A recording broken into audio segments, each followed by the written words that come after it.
Nobody ever asked if I was okay.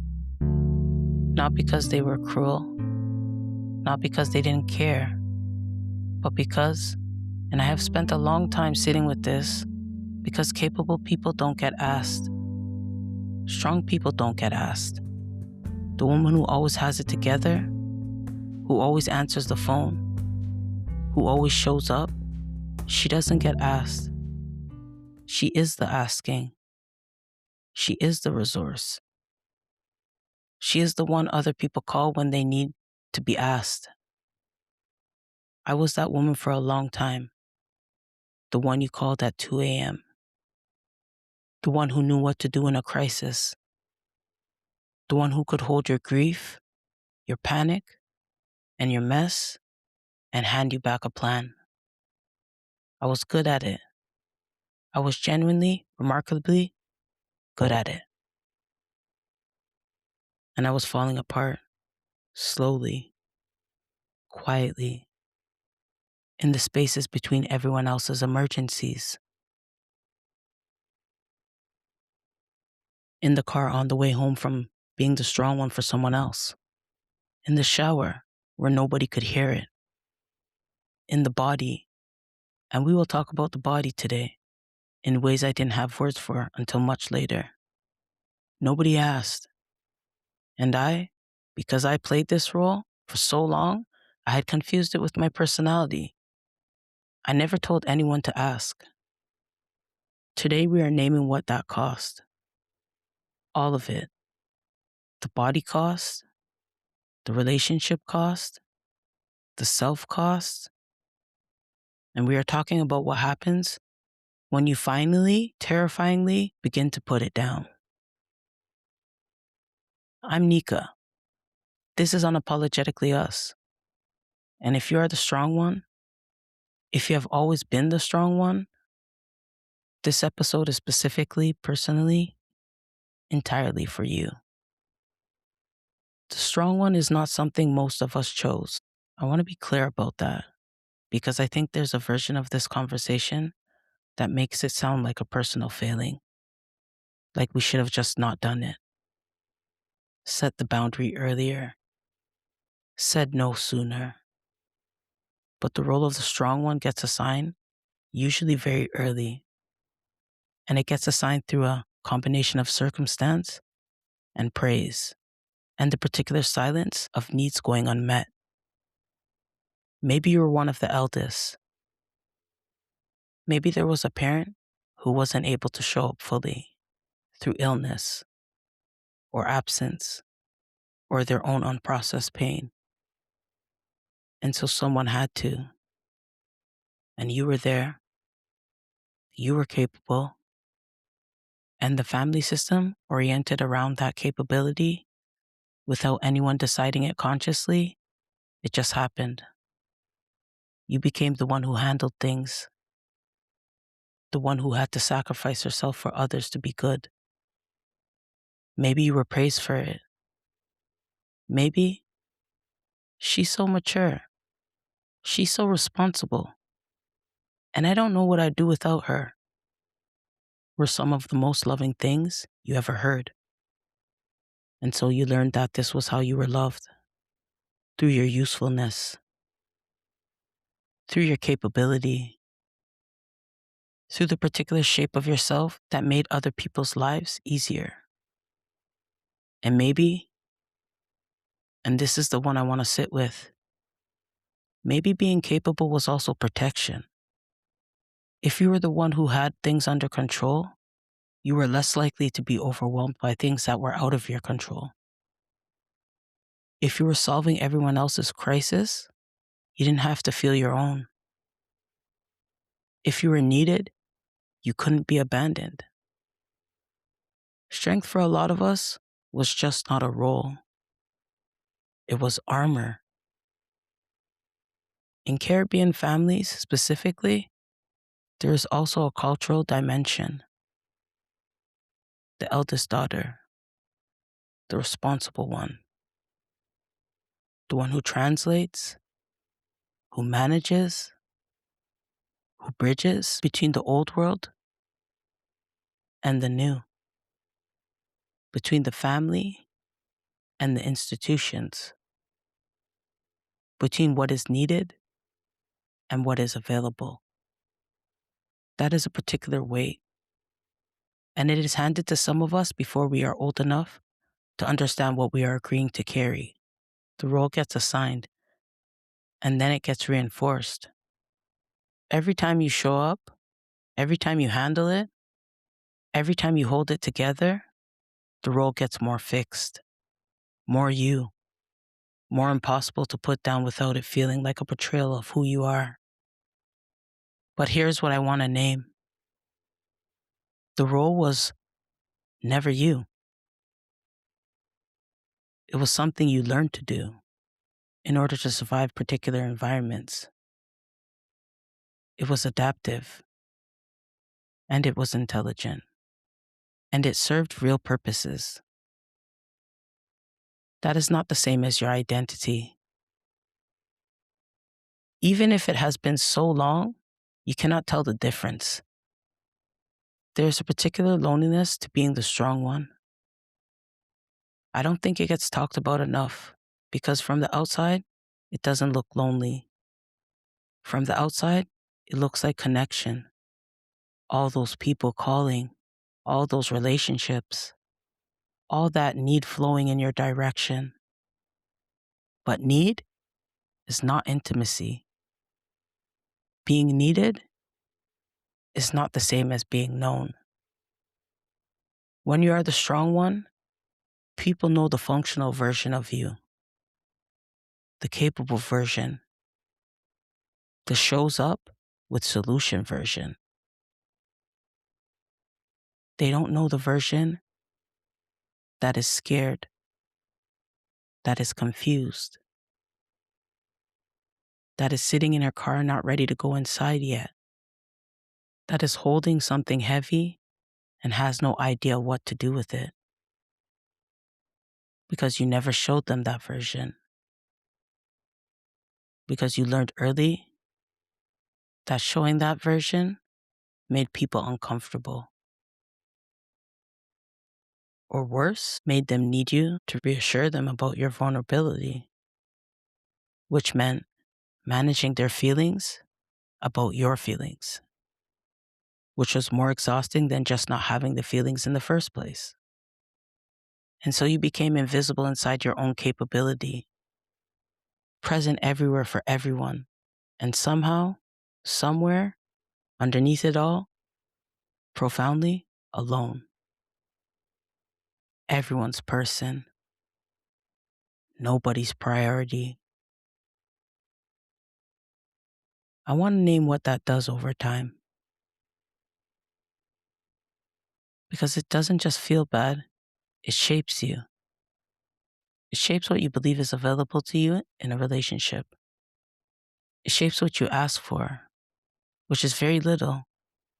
It shapes what you tolerate, because you became so practiced at managing without support that support stopped feeling necessary. You stopped expecting it. You stopped wanting it even. Because wanting something you've learned not to expect is too painful to sustain.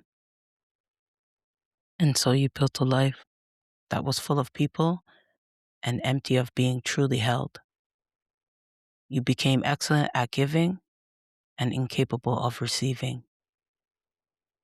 You were surrounded and you were lonely, and you didn't have the language for either of those things being true at the same time. I see that woman. I have been that woman. If you are that woman right now, I see you. And I want you to know that that loneliness you feel is not because you are unlovable.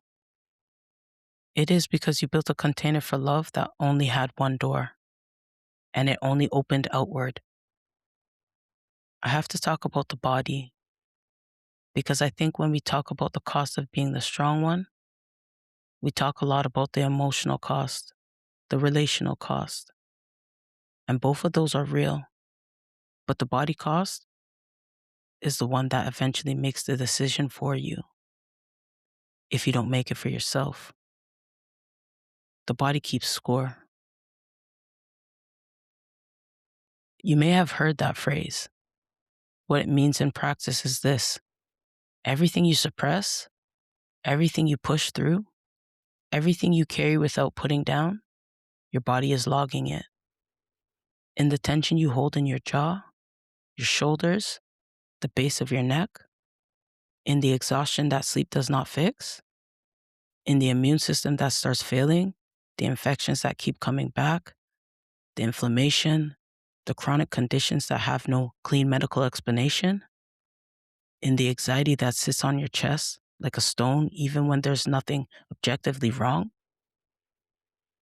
The body is not subtle. It sends messages.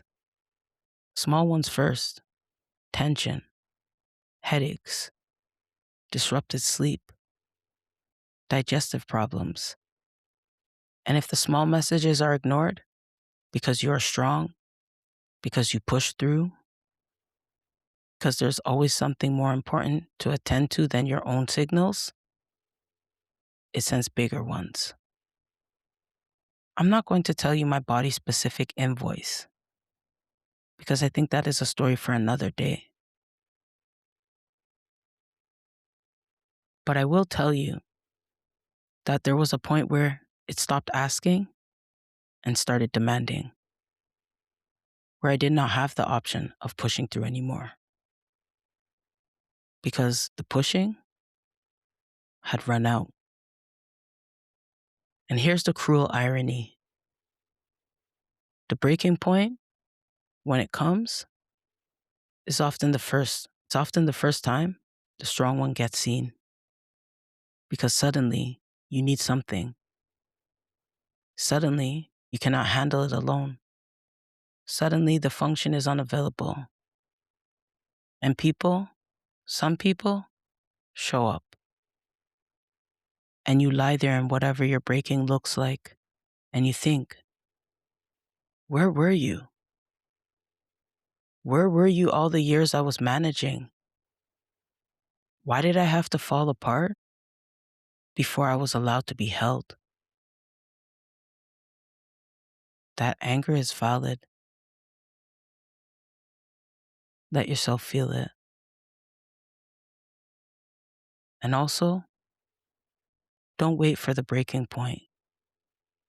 You do not have to earn care by collapsing.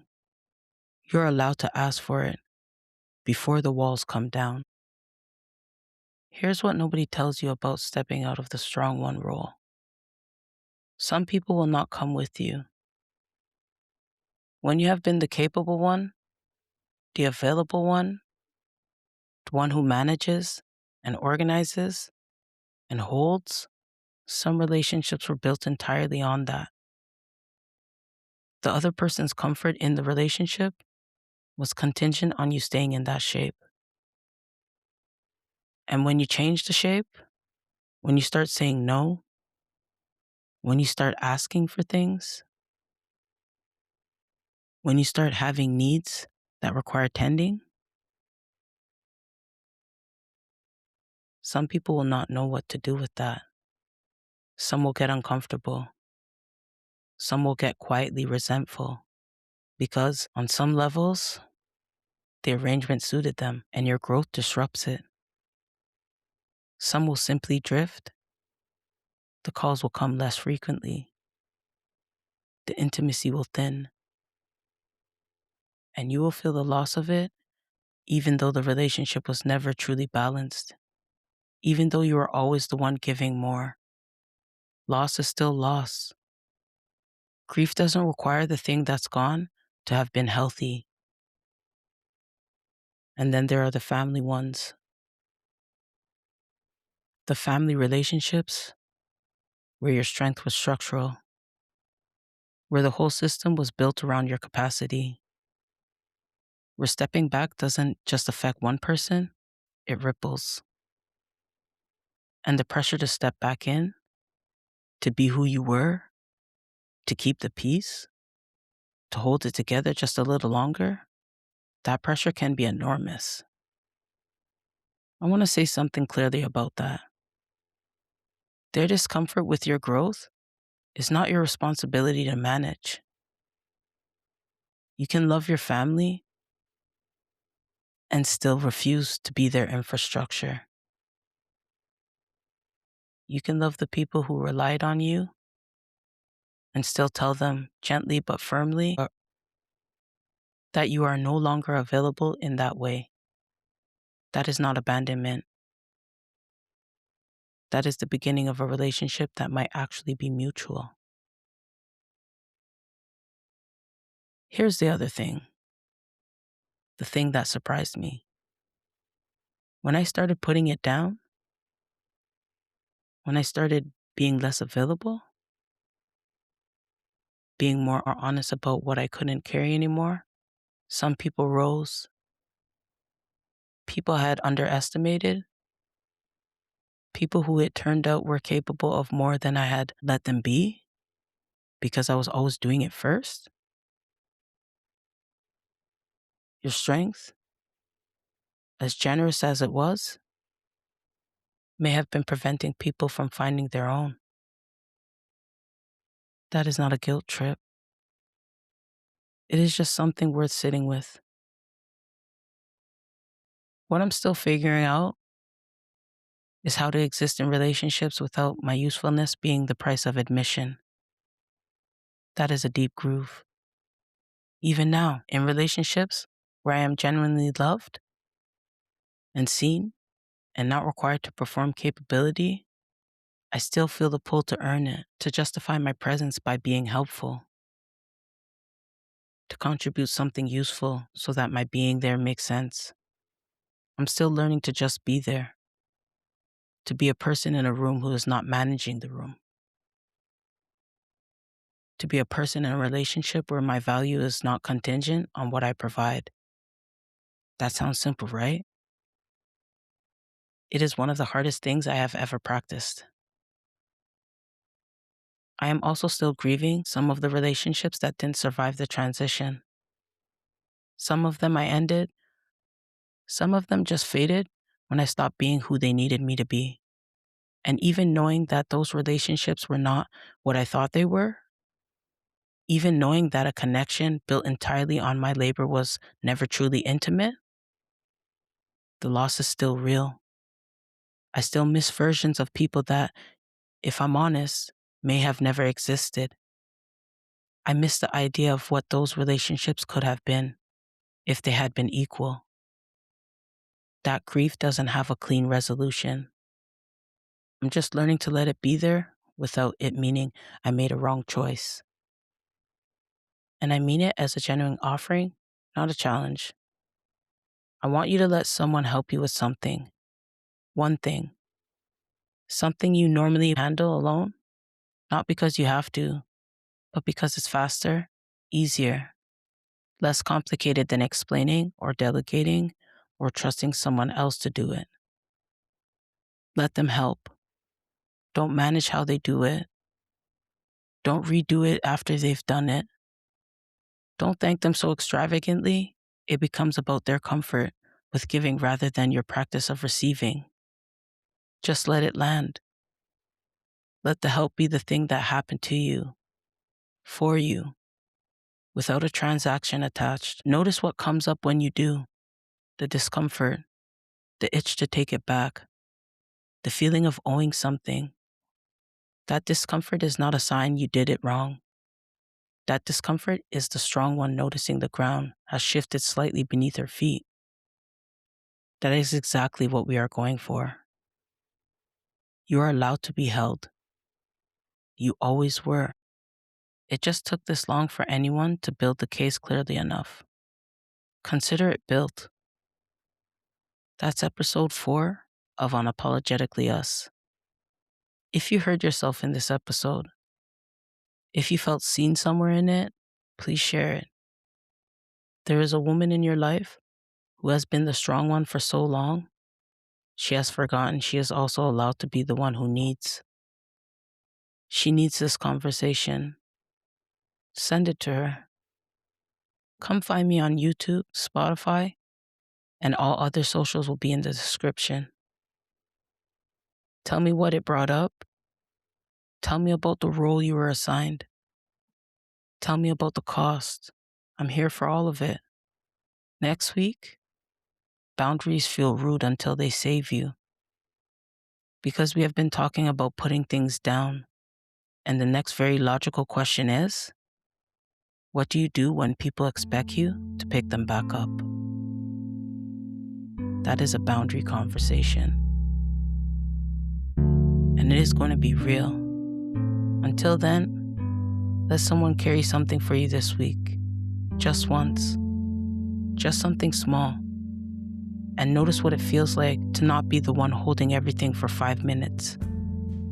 You've earned the rest. Actually, no, scratch that. You don't have to earn it. You're just allowed to have it. Full stop. I'm Nika. This is Unapologetically Us. I'll see you next week.